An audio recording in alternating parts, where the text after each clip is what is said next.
I'm Greg Tepper. That's Greg Powers. This is This Week in Cruton. This Week in Recruiting. Greg Powers of Next Level Athlete. Follow him on Twitter at GPowersScout. Follow Next Level Athlete on Twitter, Next Level D1. See his fine work at TexasFootball.com/recruiting. And, of course, this is brought to you by our good chicken friends at Chicken Express. Chicken Express. I had the most wonderful drive-through attendant at Chicken Express on Friday. I had a little treat before the first week of the season. I went to Chicken Express Friday, went home and ate it. Fantastic. But Kicking off the Texas high school football season right. First of all, if he just had a lot of energy. He was very excited to be there, which he's a Chicken Express. Which you need before 6 hours of live television. Bingo, bango. Then he was like, I'm running through my normal order. And he goes, you need anything else? You need ketchup? You need something? You need serendipity salt? Because I always forget the serendipity. I just always forget it. I always get home and I go, dang it. Terrible. But I was like, oh, I do need serendipity salt. He goes, regular or spicy? I go, there's spicy serendipity salt? And there is. Because let me tell you, I do the mild tenders. The regular tenders. The serendipity, the spicy serendipity salt in the gravy. Oh. See, I go opposite. I said that. I go spicy tendies and then regular serendipity salt. See, I do 50-50, and I ask for one pack each. Oh, he's that's why they playing the big 40 bucks, chess. This Week in Recruiting with Greg Powers, the Next Level Athlete. A lot to get to today. Let's start with our... I had it here, and then I closed it. Good job. Prospect on the rise. We're going to talk about 2024 Waco Connolly athlete Kieffersibley. I don't know if this is cause and effect. I like to think it is. But he was incredible in their win over Mejia, 65-20 win. He ran for 174 yards on 8 carries and 3 touchdowns. And, then he picked up an offer from Colorado. I have a hard time believing that's a coincidence. It is not he's been good. Like, I went back and then I kind of watched his tape for the last 2 years after watching this game, after he picked up his offer from Colorado. He's been good, but the difference between Kieffersibley this year and Kieffersibley last year is about, I'm going to guess, at least 10 pounds. He's at a legit 180 pounds right now. And what I really liked about that tape that jumped out to me is that he puts his foot in the dirt and gets north and south really, really quickly. There's no wasted movement, and he has the speed to cash it in for a long touchdown. He's probably a slot back or maybe a slot wide receiver or wide receiver running back type of talent. Just get him on in your offense and figure it out later. But there was no drop-off whatsoever after, Trey Wisner left to go to DeSoto. Right. He was already getting some minutes there, and, right out of the gates, he entered the call of the bell to say, hey, here we are. They dominated in their first game. And I mean, with him, Jamari Wiggins, I think Kobe Black, Jelani McDonald, that's a pretty good team. I think there were people who were ready to throw dirt on Connolly when Trey Wisner left to go to DeSoto. Yeah. I do not agree with that. I think they're going to be just fine, and they seem to have found a bell cow back. They were going to have a hard time having enough footballs if both of those guys were in the backfield, but now he's like the star of the show, right? And I think that's going to be a good team. They got 4 really talented guys, and they use those guys. Yes. They understand that these are the guys that are going to move the needle.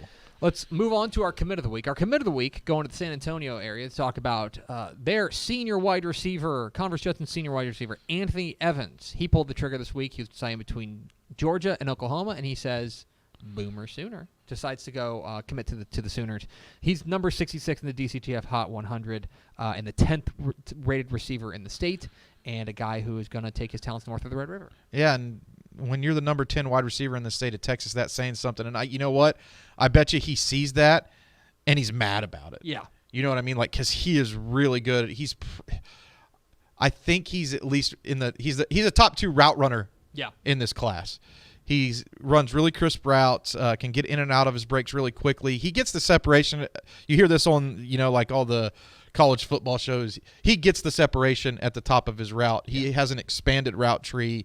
To me, that makes him college ready. So I think he's a guy who could come in, make waves early. So when you see like his rankings and stuff, you're going to say, yeah, well, that guy was underrated. And you know what? In all fairness, we've said this all year. If you're in the top 75 this year, you should be a 4-star. He's a 4-star star type of talent. And this was a little bit of a shocking decision because this is one of the ones where all of the predictions or the crystal balls or whatever were all on Georgia. Everybody thought he was a Georgia lock and surprised a lot of people on decision day whenever he picked the Sooners. This is a big get for them. This is a track star too. Yeah. I was just going to say that's what showed off this weekend at the Alamo Dome because we got to see him up against Johnson, and it was just, speed, like absolute speed. Yeah, he's really talented, and there are people who are probably OU fans that are going to see this guy early on, and he's going to remind them a little bit of Hollywood Brown. Ooh, that's high praise, very high praise. It's This Week in Recruiting with Greg Powers, Next Level Athlete here on Texas Football Today. Get involved in the conversation at #TF Today. Let's move on to our underclassmen of the week. The man who may in fact be the official player of Dave Campbell's Texas football after this weekend, and rightfully so. It's San Antonio Johnson quarterback Ty Hawkins.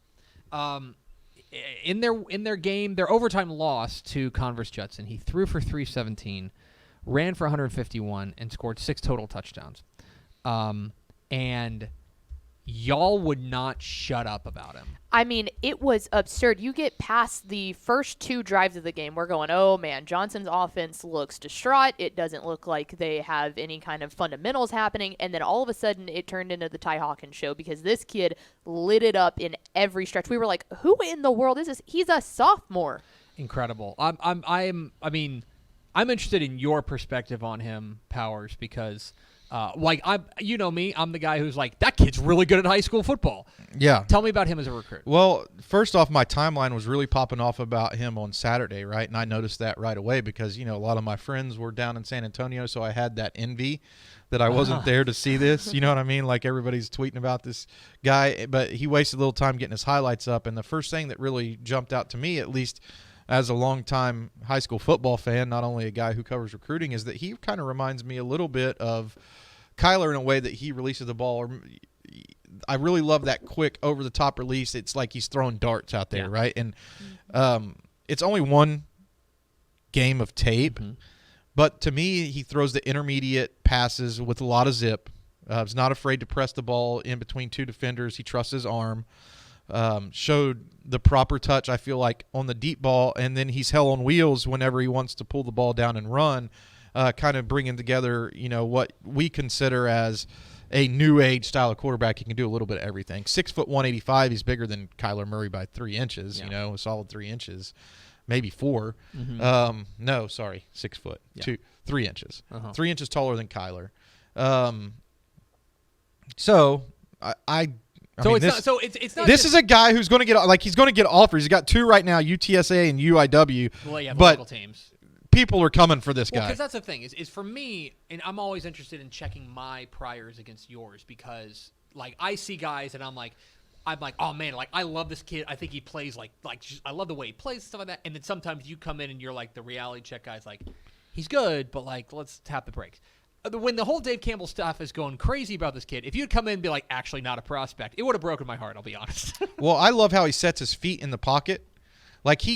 He sets his feet instantly, and boom, the ball's out. I really like that. It was the quickness and the precise of it, too, because not only can he, like you said, set it quick, but he gets it there. And I think you hit the nail on the head when you said not afraid, because that's something that we noticed almost to a fault a little bit when we were getting really deep into the game. They were pushing to try and go to overtime. What ended up happening was he was zipping. He zipped 3 passes right in a row that all 3 very easily could have been picked off. And we were like, man, this little bug has no fear. Yeah. That's the same thing that Kyler Murray brings to the table. It is the same thing that Kyler Murray brings to the table.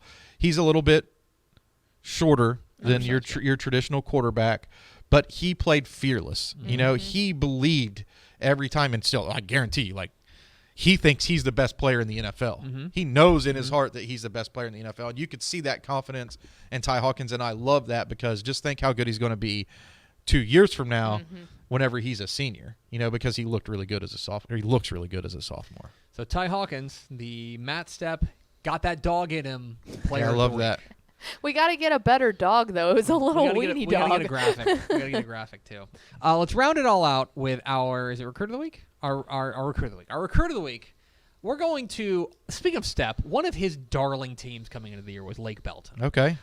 They looked every bit the part of a contender in their first UIL contest, a drilling of Leander Rouse, 47-21. And one of the guys who stood out was wide receiver Micah Hudson, who is a junior and has now been named the number 1 prospect in the DCTF Hot 100, the first player to be named a 5-star in 2024. Why him? I feel really good about this one, and especially kind of watching the highlights and game tape from that first game. He's been really good at Lake Belton for 2 years. He racked up over 1,000 yards as a freshman. He had, I think, over 600 or 800 yards last year as he played predominantly wide receiver in that offense. He has the it factor that some of these other top players have had at the wide receiver position. He's got great hand-eye coordination. He's 6 foot, but he plays much bigger because he has a great vertical ability. He can go up and get the ball. Great hands. Runs really well. Strong. He turns into a running back after the catch, so he picks up plenty of yards after the catch. Garrett Wilson, Jackson Smith, and Jigba, those were the 2 guys I think that we've had as wide receivers who were number 1 in the state. He can be that type of receiver. The one thing that I want to see him continue to work on, which he hasn't shown any weakness here, is that those guys have the strongest hands in the game. Yes. Right? Like they're constantly working on being a great pass catcher. This is like the things that young wide receivers have to understand is like how much work it really takes to be a tremendous wide receiver. Like it's an everyday catching tennis balls, catching off the jug. It's like an everyday thing to be great at it. It's a job. Yeah. And now that he's one of the greatest, not only in the state but in the nation, that's like now he has that responsibility, or has to bear the weight of that responsibility to be that type of guy. Well, and that's because those are muscles that you don't use on a frequent basis, right? So repetitions, but like there's nothing to really pick his game apart. He's the number 1 prospect in 2024. If that's the diciest thing about him, he's doing pretty darn good. Exactly. Yeah, like instead of working 6 hours, dude, you have to work 8 now that you're number 1. Them's the rules. But he's got all the offers. I mean, Alabama, Ohio State, Oklahoma, Texas, Texas A&M, Baylor, TCU. Everybody's offered this kid, and deservedly so. He's now the number 1 and the first 5-star in 2024. Who will be number 2? He's got Let's to. go. I guess we'll find out. I know our number 1. Greg Powers of Next Level Athlete. Follow him on Twitter at GPowersScout. Follow Next Level Athlete on Twitter.